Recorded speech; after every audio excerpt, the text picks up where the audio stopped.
Audiolibros en 15 minutos. Suscríbete al canal y explora un nuevo libro cada día. Una disputa sobre la custodia de los hijos llevó a los activistas por los derechos de los homosexuales a ganar el derecho a casarse en el estado de Vermont. Los activistas de derechos civiles aplaudieron en 2015 cuando se legalizó el matrimonio homosexual en los Estados Unidos, pero esta decisión histórica no se tomó de la noche a la mañana. Para saber cómo hemos llegado hasta allí, debemos retroceder en el tiempo y mirar al pequeño estado de Vermont. Sorprendentemente, el tema del matrimonio homosexual en Vermont en realidad comenzó como un caso de custodia de menores. Susan Belmar y Susan Hamilton vivieron juntas en Vermont como padres del hijo biológico de Hamilton, Colin, que tenía 15 meses. Pero, en 1989, ocurrió una tragedia cuando Hamilton murió en un fatal accidente automovilístico. Tras el accidente, a los padres de Hamilton no les gustó la idea de que Colin siguiera viviendo con Susan Belmar, por lo que presentaron una demanda para obtener la custodia de su nieto. Fueron necesarios 2 años de litigio, pero Belmar ganó el caso gracias a un testamento que Hamilton había preparado, en el que se establecía que su pareja debía seguir criando a Colin en caso de que muriera. Sin este documento, es probable que Belmar hubiera perdido la custodia de su hijo. Este caso dejó en claro que las parejas homosexuales tenían muy pocos derechos a los ojos de la ley, e impulsó a un grupo de activistas a empezar a hacer campaña a favor del cambio. Entre ellas había 3 parejas que demandaron al estado de Vermont por negarse a concederles licencias de matrimonio. Estas parejas estaban bien preparadas y desafiaron todos los estereotipos negativos de los homosexuales. Tenían trabajos respetables, mantenían relaciones estables y duraderas, y 2 de las parejas estaban criando hijos. Fueron necesarios años de presión política y batallas judiciales, pero en diciembre de 1999, la Corte Suprema de Vermont tomó su decisión. Según la Constitución del Estado, las uniones civiles entre una pareja del mismo sexo deben recibir el mismo trato que cualquier otra unión. Pero no terminó ahí. Los activistas continuaron ejerciendo presión y, en 2009, la Cámara de Representantes de Vermont votó sobre el tema del matrimonio homosexual. Fue una victoria por poco, pero el matrimonio entre personas del mismo sexo se legalizó en el estado. La batalla de California por el matrimonio homosexual llevó a un activismo feroz, y a victorias y derrotas en ambos lados del debate. Por supuesto, Vermont no es el único estado con activistas que luchan por los derechos civiles. En California, el debate sobre el matrimonio homosexual se desató en 2004, cuando el alcalde de San Francisco, Gavin Newsom, comenzó a emitir licencias de matrimonio a parejas del mismo sexo, a pesar de que no estaban reconocidas legalmente. Siguieron años de activismo para que estos matrimonios fueran válidos. A pesar de que California ha sido durante mucho tiempo un paraíso para los gays, el problema resultó difícil de resolver. La primera decisión se tomó en junio de 2008, cuando la Corte Suprema de California aprobó la legalidad del matrimonio homosexual. Sin embargo, unos meses después, un grupo conservador reunió firmas para proponer una enmienda a la Constitución del Estado que limitaba el matrimonio a las uniones entre un hombre y una mujer. Después de obtener las firmas requeridas, este proyecto de ley pasó a conocerse como Proposición 8. Y fue muy discutida antes de que los residentes de California pudieran votar sobre ella, y tanto los partidarios como los opositores gastaron $40 millones cada uno en sus campañas. Un anuncio televisivo en particular terminó inclinando la balanza a favor de los conservadores. Mostraba a una niña pequeña contándole a sus padres lo que había aprendido en la escuela ese día, que puede crecer y casarse con una mujer. Anuncios como este molestaron especialmente a algunos votantes, y los llevaron a preguntarse si el matrimonio homosexual afectaría los valores que se enseñan a los niños en edad escolar. Como resultado, la Proposición 8 fue aprobada con el 52% de los votos. Sin embargo, la validez de la Proposición 8 fue cuestionada inmediatamente, y el Tribunal de Apelaciones de los Estados Unidos decidió que no seguiría adelante, ya que eliminaría los derechos que las parejas homosexuales ya habían recibido. Finalmente, la cuestión llegó a la Corte Suprema de los Estados Unidos, pero en ese momento no había ningún representante estatal dispuesto a defender la Proposición 8. Por lo tanto, dado que el gobernador Arnold Schwarzenegger o el fiscal general Jerry Brown no estaban dispuestos a llevar el tema más lejos, la decisión del Tribunal de Apelaciones se mantuvo y la Proposición 8 fue anulada. El matrimonio homosexual ahora era legal en California.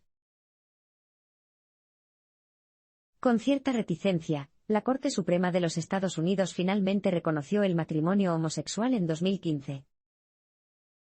Después de Vermont y California, otros estados comenzaron a votar sobre el tema del matrimonio homosexual, incluido Maryland, donde se legalizó en 2013. Ese año, John Arthur vivía en Ohio con su pareja James Obergefell. Como Arthur estaba muriendo de esclerosis lateral amiotrófica, y el matrimonio homosexual no era legal en su estado, la pareja viajó a Maryland para casarse. Desafortunadamente, Ohio no reconoció su sindicato, por lo que decidieron demandar al estado. A pesar de que Arthur murió unos meses después de que se presentara la demanda, Obergefell siguió adelante y llevó el caso hasta la Corte Suprema de los Estados Unidos. Ahora los 9 jueces de la Corte Suprema Federal se enfrentaban a una gran responsabilidad. Si decidieran a favor de Obergefell, cambiarían la definición tradicional de matrimonio de la Constitución, y todos los estados del país estarían obligados a respetar los derechos legales del matrimonio entre personas del mismo sexo.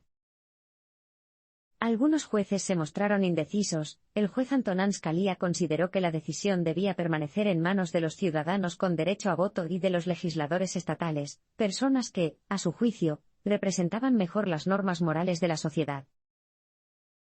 Sin embargo, a pesar de algunas reticencias, la Corte Suprema tomó una decisión. Con 5 votos a favor y 4 en contra, decidieron que el derecho al matrimonio, en virtud de la 14ª enmienda de la Constitución, se aplica por igual a las parejas homosexuales y a las parejas heterosexuales. La decisión se anunció el 26 de junio de 2015, con una sentencia que proporcionaba 4 razones por las que las parejas heterosexuales y homosexuales merecen el mismo trato. En primer lugar, la libertad de elegir con quién pasar la vida debe aplicarse a todos. En segundo lugar, el matrimonio también apoya el derecho a la asociación íntima, es decir, la opción de entablar y mantener relaciones humanas íntimas. En tercer lugar, la protección legal que brinda el matrimonio redunda en beneficio de los padres homosexuales y sus hijos. Y, por último, el matrimonio conlleva una amplia variedad de derechos y beneficios, como la herencia, las decisiones médicas y los impuestos, que deberían extenderse también a las parejas homosexuales. Los activistas desempeñaron un papel importante en la toma de esta decisión, pero, como veremos en los próximos parpadeos, no es el único tema por el que han luchado. Los grupos de presión armados han tenido éxito al saber a qué estados desafiar y al contar con el apoyo presidencial. 1968 fue un año trágico en los Estados Unidos. Tanto Robert Kennedy como Martin Luther King fueron asesinados a tiros ese año y, en respuesta, el gobierno promulgó la Ley de Control de Armas, que limitaba la venta de armas por correo. Sin embargo, los activistas han estado luchando por leyes de armas más flexibles desde entonces, y han descubierto que el estado de Florida apoya especialmente su causa. El fuerte apoyo al movimiento a favor de las armas en Florida se debe, en gran parte, a la influencia de la Asociación Nacional del Rifle, NRA, y de la cabildera Marion Hammer, que alguna vez fue la primera mujer presidenta de la organización. Hammer tiene ahora 76 años, y nunca sale de su casa en Florida sin su fiel pistola Smith & Wesson calibre .38 guardada en su bolso. En 2005, el equipo de cabildeo de Hammer trabajó arduamente para que Florida fuera el primer estado en aprobar una ley de defensa propia. Esta controvertida ley establece que si alguien te amenaza en tu territorio o en un espacio público, en lugar de huir, tienes derecho a defender tu posición y usar tu arma para defenderte. La aprobación de esta ley demuestra el poder de saber dónde cabildear por tu causa. Pero tener al presidente de tu lado tampoco hace daño. Los grupos de presión de la NRA se enfrentaron a un duro desafío en Virginia, donde una demanda presentada en 2002 ante un tribunal de distrito amenazó con prohibir la venta de armas en la zona. En 2007, mientras el caso avanzaba hacia la Corte Suprema, un estudiante enloquecido mató a 32 personas en el campus universitario de Virginia Tech.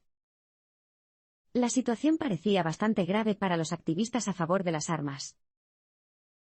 Sin embargo, el tiempo estaba realmente de su lado. Dos jueces abandonaron recientemente la Corte Suprema de los Estados Unidos, lo que dio al presidente Bush la oportunidad de nombrar a John Roberts y Samuel Alito, dos jueces que están a favor de las armas. Como resultado, en 2008, la Corte Suprema otorgó una gran victoria al UNRWA al declarar inconstitucional la prohibición de armas en Virginia. Incluso cuando la Corte Suprema comete un terrible error, décadas de activismo pueden sacarlo a la luz. Probablemente esté familiarizado con lo que ocurrió en Pearl Harbor en 1941, ha habido innumerables libros y películas que cubren todos los detalles del ataque japonés a la base militar estadounidense. Menos conocidos son los detalles de lo que les sucedió a los japoneses que vivían en los Estados Unidos en ese momento, y cómo la Corte Suprema apoyó las acciones con prejuicios raciales que siguieron. Comenzó en febrero de 1942, poco después del ataque, el presidente Franklin D. Roosevelt emitió una orden para que todos los estadounidenses de ascendencia japonesa que vivieran en la costa oeste fueran internados en campos de internamiento. Si bien la mayoría de las 110,000 personas lo hicieron, Fred Korematsu no lo hizo. Como hijo de inmigrantes japoneses nacido en Estados Unidos, se defendió. Tras ser arrestado, su caso fue representado por la Unión Estadounidense de Libertades Civiles, que argumentó que la orden del presidente era ilegal y discriminatoria. Sin embargo, cuando el Tribunal Supremo se pronunció sobre el caso en 1944, decidió que, dadas las circunstancias, estaba justificado tratar a todas las personas de ascendencia japonesa como sospechosas. Fueron necesarias décadas de activismo, pero gracias a los esfuerzos persistentes de las organizaciones de derechos humanos, el presidente Jimmy Carter finalmente creó un comité de investigación en 1979. Y, en la década de 1980, el comité insistió en que el presidente Ronald Reagan debía reconocer el error que cometió la Corte Suprema en 1944. Reagan se negó a cumplir, pero cuando salieron a la luz nuevas pruebas no se pudo negar la verdad. En 1944, algunas de las pruebas más convincentes para justificar la orden de internamiento procedían del teniente John DeWitt. Presentó un informe en el que sugería que las comunidades japonesas de la costa oeste utilizaban señales de radio para comunicarse con el ejército japonés. Sin embargo, nuevas pruebas demostraron lo contrario. En el informe final se ocultó el hecho de que tanto el FBI como la FCC, Comisión Federal de Comunicaciones, no encontraron ningún comportamiento sospechoso al investigar a las comunidades japonesas. Ante esta nueva información, en 1988, Reagan finalmente ofreció una disculpa oficial a Korematsu y proporcionó $20,000 por cada estadounidense de origen japonés que hubiera sido internado. Al arrojar luz sobre los secretos del gobierno, los activistas de derechos humanos pueden cambiar la forma en que se administran las prisiones. Lamentablemente, las violaciones de los derechos humanos en tiempos de guerra no terminaron con la Segunda Guerra Mundial. Y cuando en 2003 empezaron a salir a la luz los horribles detalles sobre cómo los soldados estadounidenses estaban maltratando a los reclusos en la prisión de Abu Ghraib, los activistas volvieron a ser esenciales para lograr el cambio. Un elemento central de su lucha por los derechos humanos fue el llamado a una mayor transparencia en las operaciones gubernamentales. Jamel Jaffer y Amrit Singh son abogados que utilizaron la Ley de Libertad de Información para obtener más información sobre las actividades secretas del ejército estadounidense en países extranjeros. Y lo que encontraron en el proceso fue impactante. En un documento firmado por el presidente Bush poco después del 11 de septiembre, se autorizó a la CIA a detener e interrogar en secreto a sospechosos sin protección legal. Otros documentos inquietantes documentaban casos de presos que morían tras interrogatorios severos, y cómo el personal militar utilizaba técnicas como defecar con el Corán o someter a los detenidos a privaciones sensoriales. También encontraron pruebas de que los soldados que denunciaron el abuso de los presos recibieron amenazas y se les dijo que guardaran silencio. Los impactantes descubrimientos continuaron en 2006, cuando los abogados centraron su investigación en las prácticas y condiciones imperantes en las ilegales instalaciones de la bahía de Guantánamo. Según los registros que encontraron, solo el 8% de los presos detenidos tenían un vínculo creíble con Al-Qaeda, y solo el 16% eran combatientes talibanes. Estas pruebas parecían contradecir la afirmación del gobierno de que la prisión de la bahía de Guantánamo estaba reservada únicamente para los terroristas más peligrosos y extremos. Los abogados también revelaron que los sospechosos de Guantánamo no tenían acceso a abogados y, en cambio, estaban representados por oficiales militares estadounidenses, que a menudo no ofrecían ningún tipo de defensa legal. Todo esto mostró cómo se estaban violando los procedimientos básicos del sistema judicial y, finalmente, la Corte Suprema tomó medidas. Sentenciaron que las acciones en Guantánamo violaron la Convención de Ginebra, que contiene leyes para proteger a los prisioneros de guerra, y que estas leyes deben cumplirse en el futuro. Al ser persistente ante las negaciones, el activismo puede cambiar la política gubernamental y salvar vidas. A pesar de que la campaña electoral del presidente Obama prometía esperanza y cambio, durante su administración todavía hubo prácticas que mantuvieron ocupados a los activistas. Una de las peleas más destacadas fue el apoyo del presidente Obama a un programa secreto que utilizaba drones teledirigidos para atacar y matar objetivos enemigos. Algunos apoyan el uso de drones, ya que pueden lanzarse con relativa seguridad para llevar a cabo operaciones, lo que evita la necesidad de poner en peligro a los soldados estadounidenses. Sin embargo, sin personal sobre el terreno que pueda evaluar mejor la situación, estas operaciones corren un mayor riesgo de provocar daños colaterales y matar a personas inocentes. Cuando aparecieron por primera vez los informes sobre un programa de drones, el presidente Obama se negó a reconocer su existencia. Esto se debió a un acuerdo que los Estados Unidos tenían con Yemen y Pakistán, cuyo acuerdo de permitir el lanzamiento de aviones no tripulados desde sus fronteras dependía del secreto del programa. En última instancia, lo único que hizo que el gobierno redujera los ataques con aviones no tripulados fue la creciente presión de los activistas civiles.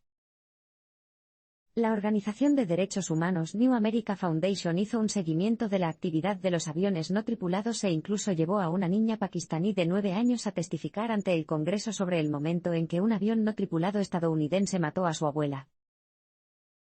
Finalmente, en mayo de 2013, Obama reconoció directamente el programa para anunciar nuevas condiciones. De ahora en adelante, los drones solo se utilizarían contra quienes representaran una amenaza grave para los estadounidenses, y solo entonces si no se podía hacer frente a ellos por ningún otro medio.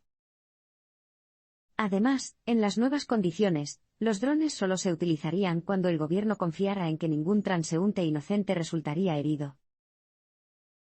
Como resultado, el número de muertos a causa de los ataques con aviones no tripulados en Pakistán se redujo de 471 muertos y 100 bajas civiles en 2009 a solo 35 personas muertas y ninguna víctima civil en 2014.